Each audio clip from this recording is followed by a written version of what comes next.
समादरणीय दर्शकवृन्द नमस्कार। विकृति, विसङ्गति र भ्रष्टाचार विरुद्धको अभियान बोकेर तपाईको घर घरमा हात हातमा उपस्थित भएका छौं। स्वागत छ कार्यक्रम वार रुममा। म रेखा श्रेष्ठ। प्रत्येक नेपाली नागरिकको चुला चौकादेखि गाँस, बाँस र कपाससम्म जोडिने हाम्रो यात्रा आरम्भ भइसकेको छ। तपाईको समस्या हाम्रो समाचार, हाम्रो प्रयत्न तपाईको उपचार। नागरिकसँग प्रत्यक्ष जोडिने जुनसुकै विषय होस्, हामी त्यसको सत्य, तथ्य र यथार्थ यहाँहरू समक्ष प्रस्तुत गर्नेछौँ।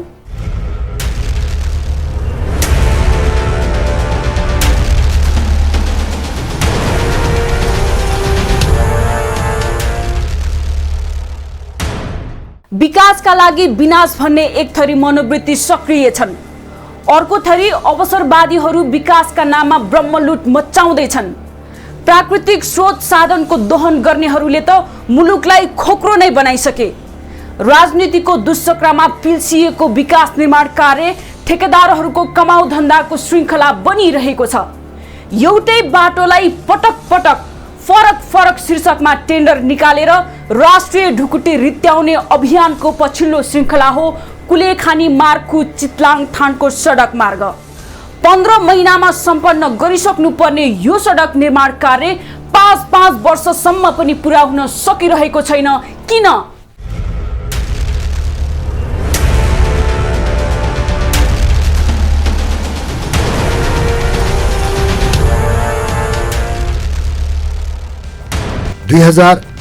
सालमा किरातेश्वर कन्स्ट्रक्सन ड्रिलिङ कम्पनी प्रालीले गणेशमान सीमा राजमार्गको थानकोट चितलाङ सडक स्तरोन्नति गर्ने ठेक्का पायो। थाहा नगरपालिकाको चनवनदेखि चन्द्रागिरी नगरपालिकाको पानीघाटसम्म जोड्ने गणेशमान सिंह मार्ग अन्तर्गत 22.5 किलोमिटर सडकको विस्तृत परियोजना निवेदन DPR अनुसार 2073 सालमै 2वटा ठेक्का भएको थियो। तीमध्ये मकवानपुर तर्फको 14.2 किलोमिटर सडक लगभग सम्पन्न भइसकेको छ, तर चन्द्रागिरीदेखि पानीघाटसम्मको 8.3 किलोमिटर सडक स्तरोन्नतिका लागि 2073 साउन 17 गते PS सँग सम्झौता भएको थियो। कुलेखानी मार्गु चितलाङ थानकोट मार्ग करिब 15 महिनाभित्र सम्पन्न गरिसक्नुपर्ने थियो, तर काठमाडौँ तर्फको सडक निर्माण गर्ने ठेक्का पाएको PS किरातेश्वर जेवीले 5 वर्षसम्म पनि निर्माण कार्य पुरा गर्न सकेन।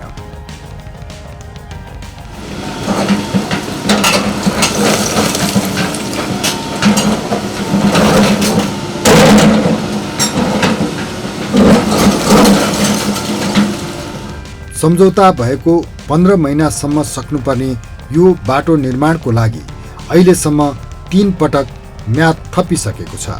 यो सडक मार्गमा 6 किलोमिटर ढुङ्गाको पहाड छ। ठेकेदारले सडक बनाउने भन्दा पनि त्यो पहाडबाट ढुङ्गा निकालेर बेच्न मात्रै व्यस्त भएको छ। ठेकेदारले विभिन्न बहाना बनाउँदै समय लम्ब्याउँदै बाटो बनाउने नाममा करोडौंको ढुङ्गा बेचेर खाए। ठेकेदारले सडक बनाउन छोडेर ढुङ्गा मात्र निकासी गर्न थाल्यो। 15 महिनामा सम्पन्न गर्नुपर्ने सडक ढुङ्गाकै कारण 5 वर्ष लम्बियो। तेस्रो पटक थपेको म्याद पनि 2078 चैत 25 गते सकिँदैछ, तर पनि अझै तत्काल काम सम्पन्न हुने छाँटकाँट देखिएको छैन।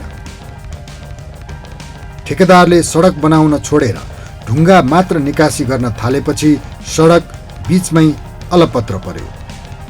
सडकको काम अगाडि बढ्न सकेन। एक पटक होइन, 2 पटक होइन, 3 पटकसम्म चन्द्रागिरीदेखि काठमाडौँ थानकोट स्थित पानीघाटसम्म जोड्ने सडक स्तरीयकरणको लागि म्याद थपियो। पटक पटक म्याद थप गर्दै 5 वर्षमा अहिले बल्ल ट्र्याक मात्र बनाउने काम लगभग 90% सकिएको छ।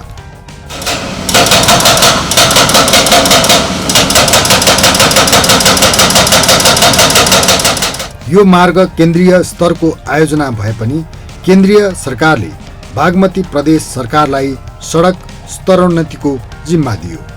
त्यसपछि प्रदेश सरकारले यो बाटो निर्माणमा चासो देखायो।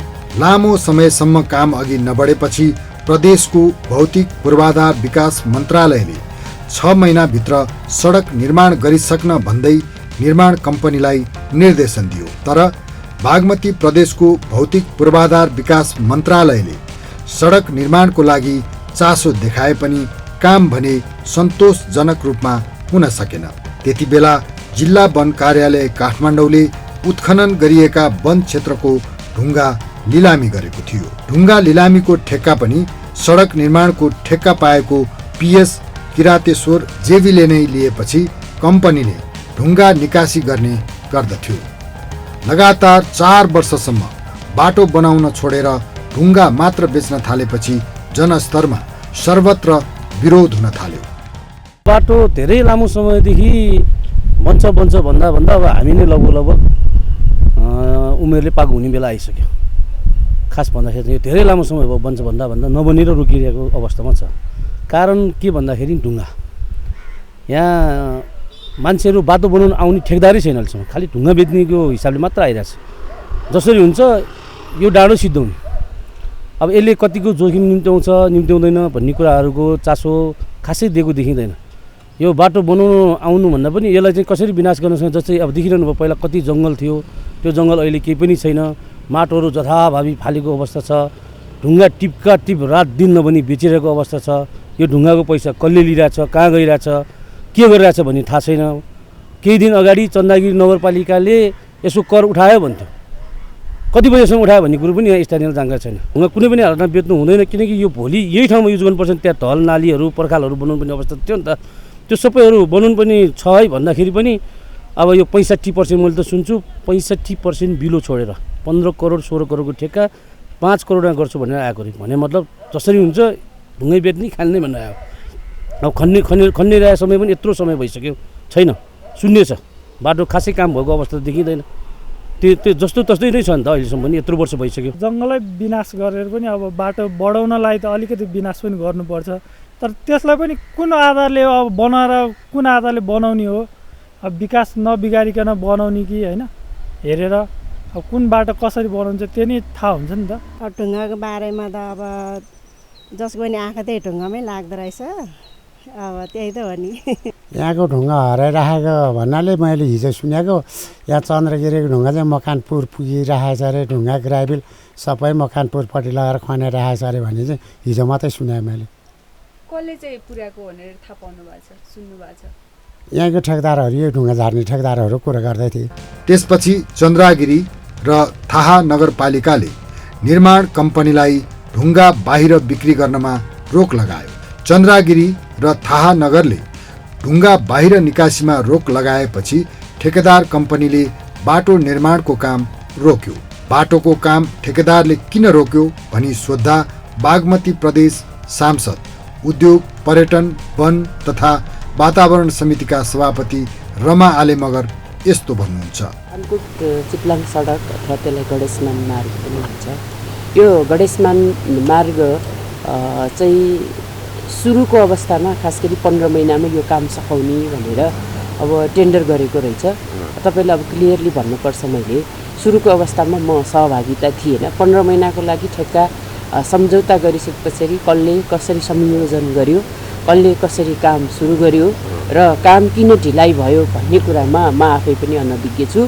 यद्यपि यो काम सुरुवात गरिसके पछाडिको लगभग मलाई लाग्छ 4 वर्ष पुगिसकेपछि 5औं वर्षमा प्रवेश गरिसके पछाडि चाहिँ नि म पनि यो बागमती प्रदेशको चाहिँ काठमाडौँ क्षेत्र नम्बर 10 प्रदेश खको अब यहाँको नागरिक समुदाय अथवा प्रिय जनताहरूले आफ्नो एकदमै अमूल्य मतदान गरेर मलाई यो जिम्मेवारी अथवा बागमती प्रदेशको सांसदको जिम्मेवारी प्रदान गरिसके पछाडि मेरो पनि थोरै चाहिँ थानकोट चिप्लाङ सडकमा चाहिँ त्यसलाई चाहिँ के भन्ने चासो बढ्यो। मैले बुझेसम्मको र सबै साथीहरूसँगको छलफलमा चाहिँ के बुझ्छु भने सबै सडकहरू चाहिँ टेन्डर पछाडि त्यहाँ निक्लिएको भनौँ न वनसँग सम्बन्धित काठ होला, अब दाउरा होला अथवा ढुङ्गा होला, यो सबै कुराहरू चाहिँ के हुँदैछ, टेन्डर पछाडि चाहिँ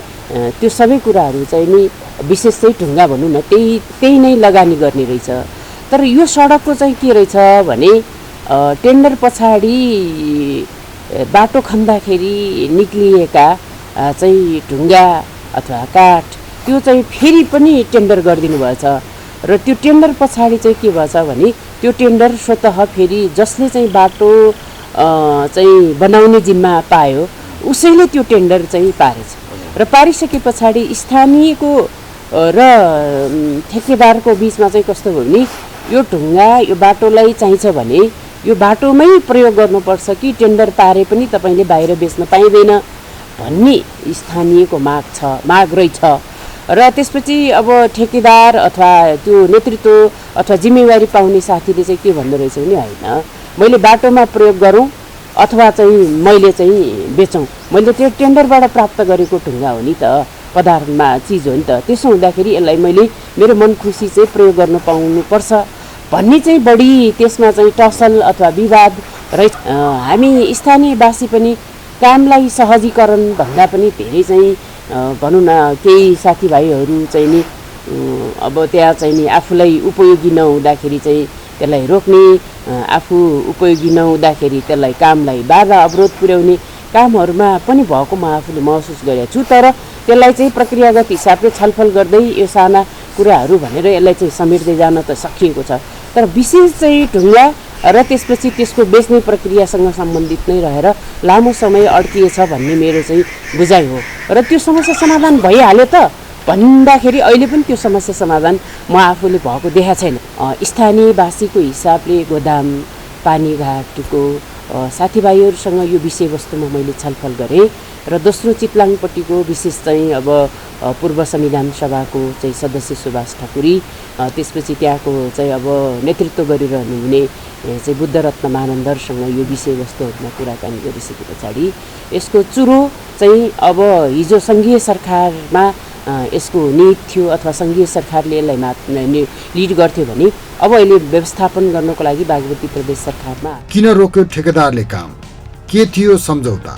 30 असोज 2074 मा जिल्ला वन कार्यालय काठमाडौँ र Kirateshwar construction and drilling company बीच भएको सम्झौतामा 20 बुँदा छन्।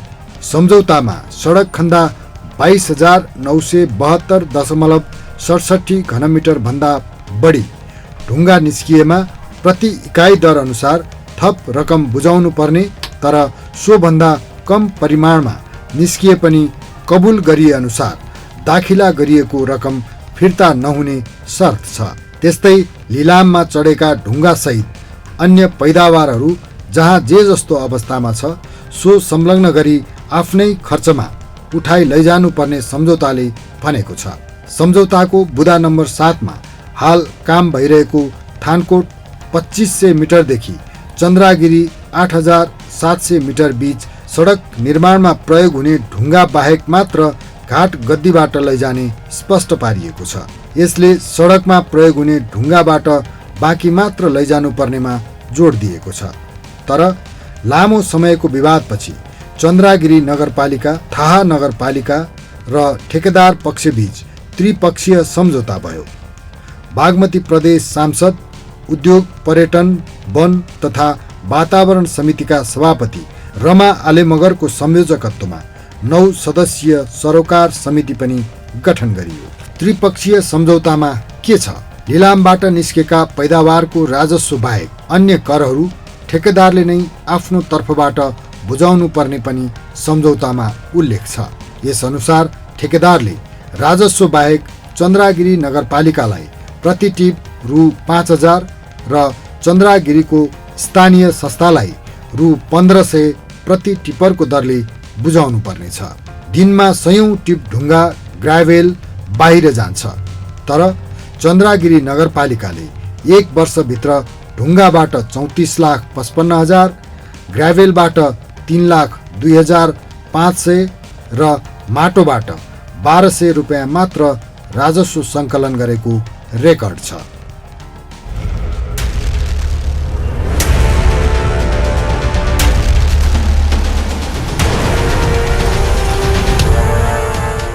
स्थानीय निकायदेखि केन्द्रसम्म, ससाना पेटी ठेक्कादेखि राष्ट्रिय आयोजनासम्म राजनीतिक दलको संरक्षण पाएका ठेकेदारहरूको मनोमानी चलिरहेको छ। कतिपय स्थानीय प्रतिनिधिहरू स्वयं ठेकेदार भएर जथाभावी सडक खन्ने नाउँमा भू बनोट नै बिगारिरहेका छन्। मन लाग्दी डोजर चलाएर प्राकृतिक दोहन भइरहेको तर्फ सम्बन्धित पक्षले आँखा चिम्लिदिँदा प्राकृतिक आपत्तिको सामना गरिरहनु परेको छ।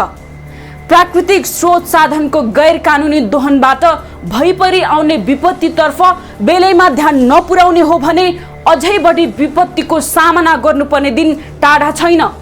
बाँकी प्रसङ्गमा आउनेछौँ छोटो विश्रामपछि।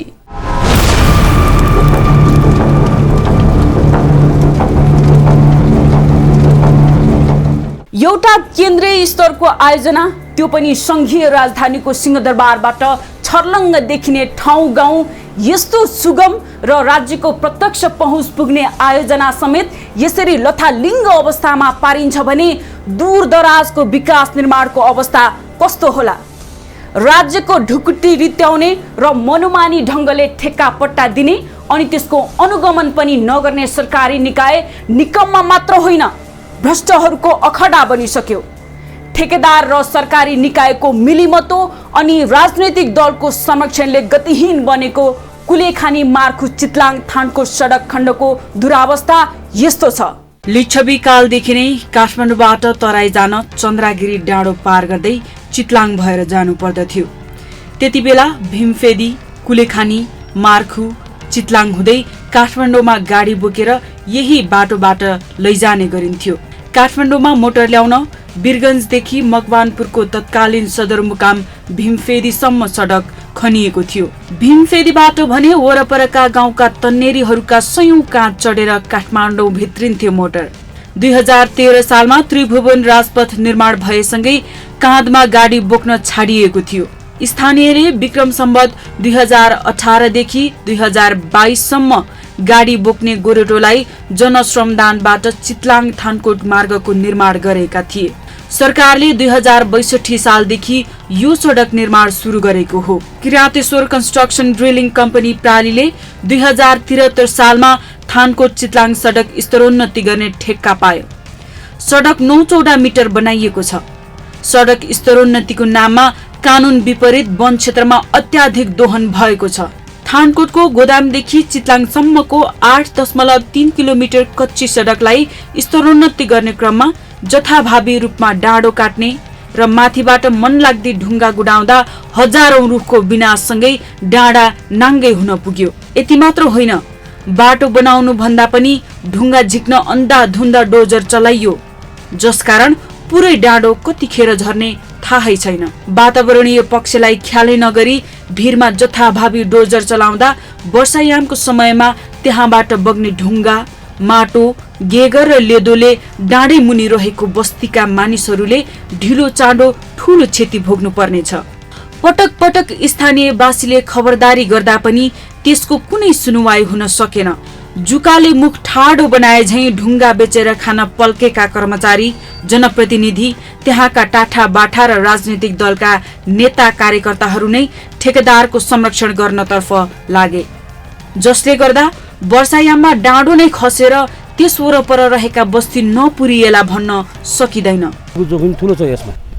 भोलि यो सिन्धुपाल्चोक अब हिजो जस्तो सिन्धुपाल्चोक बन्न नसक्ने, अब बन्न नसक्ला भन्ने अवस्था छैन। कारण के भने अब यो डाँडो सबै झर्ला भन्ने नै छ नि त।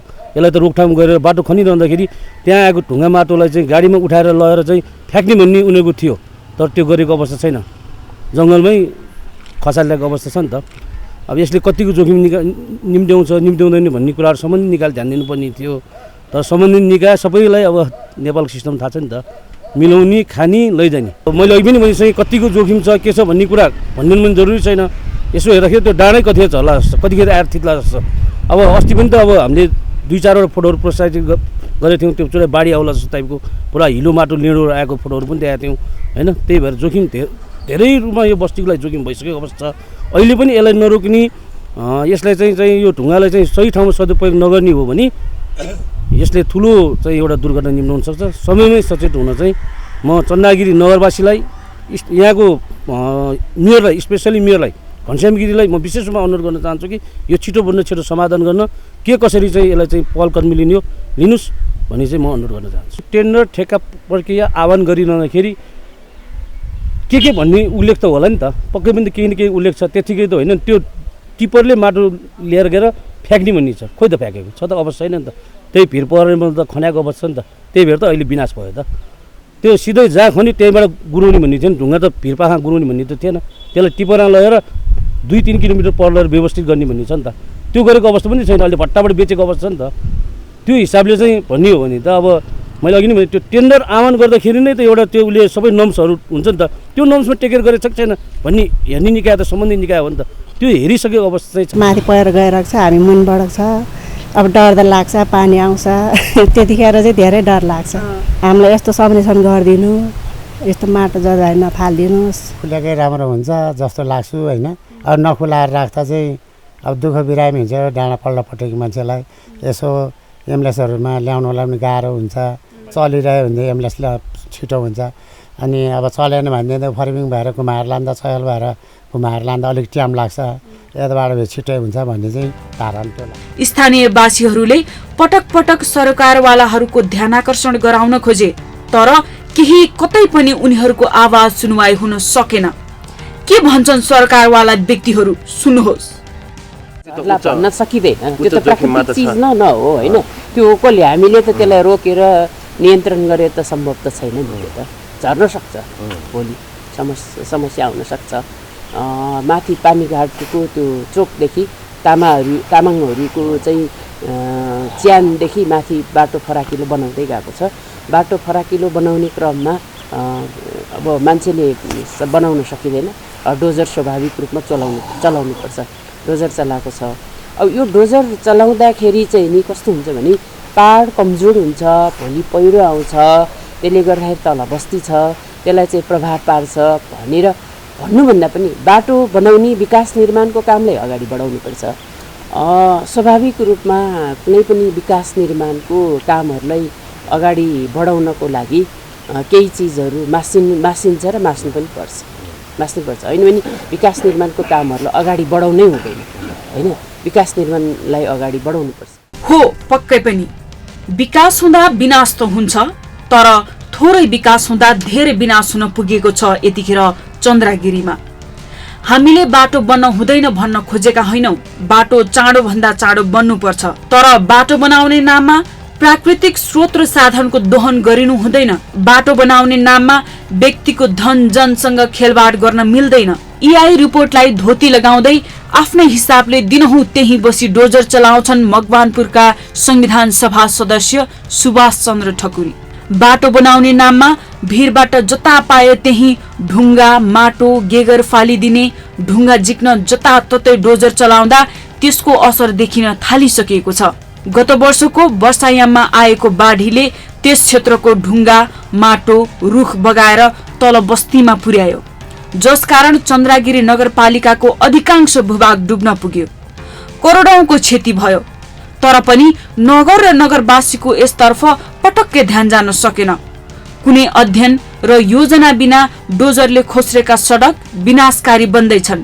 सम्भाव्यता अध्ययन, त्यसपछि DPR गरेर मात्र सडक खन्ने प्रावधान ल्याउँदै जहाँ मन लाग्यो त्यहाँ डोजर चलाएर पहाडलाई कोतर्दा चन्द्रागिरी डाँडो मुनि रहेका थुप्रै बस्ती यतिखेर उच्च जोखिममा छन्। वर्षेनी किन जान्छ बाढी पहिरो? यस विषयमा किन कसैको ध्यान जाँदैन? किन गरिँदैन सूक्ष्म अध्ययन? अहिले सबैको ध्यान पावर र पैसामै केन्द्रित हुँदा कतै यो समस्या त आएको छैन? एकचोटि सबैले निधार खुम्च्याएर सोच्ने बेला आएको छ। हामी दैवी प्रकोप र प्राकृतिक प्रकोप भन्दै पन्छन खोज्छौं। हुन त तपाई हाम्रो दोष छैन, किनकि हामीलाई हाम्रै कानूनले दैवी प्रकोप र प्राकृतिक प्रकोप भन्न सिकायो। 2039 सालमा जारी भएको दैवी प्रकोप ऐन 3.5 दशकसम्म कार्यान्वयनमा रह्यो। यो ऐनमा नै बाढी पहिरो आगालागी भूकम्प महामारी अतिवृष्टि अनावृष्टि अनिकाल आदिलाई देवता सृजित प्रकोपको रूपमा व्याख्या गरेको थियो। त्यति मात्रै होइन, यसले विपदको दीर्घकालीन समाधान नखोजी तत्कालीन उद्धारमा मात्र जोड दियो। 2074 सालमा दैवी प्रकोप ऐनको नाम परिवर्तन भएर विपद जोखिम न्यूनीकरण तथा व्यवस्थापन ऐन बन्यो। नाम फेरिए पनि प्रकोपलाई हेर्ने सरकारी दृष्टिकोणमा भने कुनै परिवर्तन आएन। ऐनमा बाढी, पहिरो, अतिवृष्टि, अनावृष्टि, डुबान, भूस्खलनलाई प्राकृतिक प्रकोपको रूपमा परिभाषित गरियो। मानव सृजित समस्यालाई प्राकृतिक प्रकोप भनिसकेपछि सरकारले दीर्घकालीन समाधानको उपाय खोजिरहने झन्झट नै गर्नु परेन। विपद सम्बन्धी सम्पूर्ण कार्य गृह मन्त्रालय मातहत गरिने भनिएको छ। गृह मन्त्रालयमा राख्नुको अर्थ विपद व्यवस्थापन भनेकै उद्धार कार्य हो भन्ने बुझाइले गर्दा हो। वातावरण, सडक, कृषि, खानेपानी, भू संरक्षण मन्त्रालयले हेर्ने विषय फेरि पनि ओझेलमा पर्ने भयो। अब पनि विपद व्यवस्थापन उद्धारबाट सुरु भई राहतमा मात्र सीमित हुने निश्चित छ। बाढी, पहिरो भने हरेक वर्ष पक्का आउँछ। नदीको आसपास, पहाडको नजिक पहिले नै पहिरो गइरहेको स्थानमै बढी आउँछ। तर पनि वर्षेनी यत्रो धनजनको क्षति किन हुन्छ त? तिनै तहको सरकार जस्तो पर्छ त्यस्तै टर्छ भनेर बस्ने हो भने वर्षेनी बाढी पहिरोले धनजनको क्षति लगायत अकालमै ज्यान जाने निश्चित छ। वर्षेनी सयौंको ज्यान लिने र अरबौंको आर्थिक नोक्सानी पुर्याउने बाढी पहिरो प्राकृतिक विपद कम र मानव सृजित समस्या बढी हो भन्नेमा विवाद छैन। खास गरी जथाभावी सडक निर्माण, अव्यवस्थित बसोबास, बेपरवाह संरचना निर्माण, अवैज्ञानिक खेतीपाती, अप्रभावकारी नीति र भएका कानून कार्यान्वयनको अभाव नै प्रमुख कारण हो। अवैज्ञानिक ढंगले निर्माण गरिएका सडक नै बाढी पहिरोको प्रमुख कारक बन्दै आएको छ। वातावरणीय अध्ययन नगरी पहाडी क्षेत्रमा डोजर चलाउन पाइँदैन, तर यहाँ कसैले कसैलाई टेर पुच्छर लगाउँदैनन्। पछिल्लो समय वातावरणीय प्रभाव मूल्याङ्कन समेत नगरी धम्माधम पहाड लगायत सडक खन्ने काम भइरहेको छ। कहाँनिर पहिरो जान सक्छ भनेर आकलन नगरी सडक खन्नुलाई सामान्य रूपमा हेरिन्छ। जोखिमयुक्त स्थानमा पहिरो रोक्ने उपायको खोजी गरेर मात्रै सडक बनाउनु पर्छ भन्ने कुरालाई समेत वास्ता गरिँदैन। भिरको खुट्टा काटेपछि पहिरो आउँछ भन्ने जो कोहीलाई थाहा छ, तर पनि पहिरो नियन्त्रण गर्ने उपाय खोजेर मात्र डोजर चलाएको भए आज यति विधि बाढी र पहिरोको चपेटामा परिँदैन थियो। सडक खन्दा, कुनै पनि संरचना बनाउँदा निस्किएको माटो, बोट बिरुवा, सुकेका घाँसपात त्यत्तिकै छाड्नु भनेको विपदलाई रातो कार्पेटले निमन्त्रणा गर्नु हो।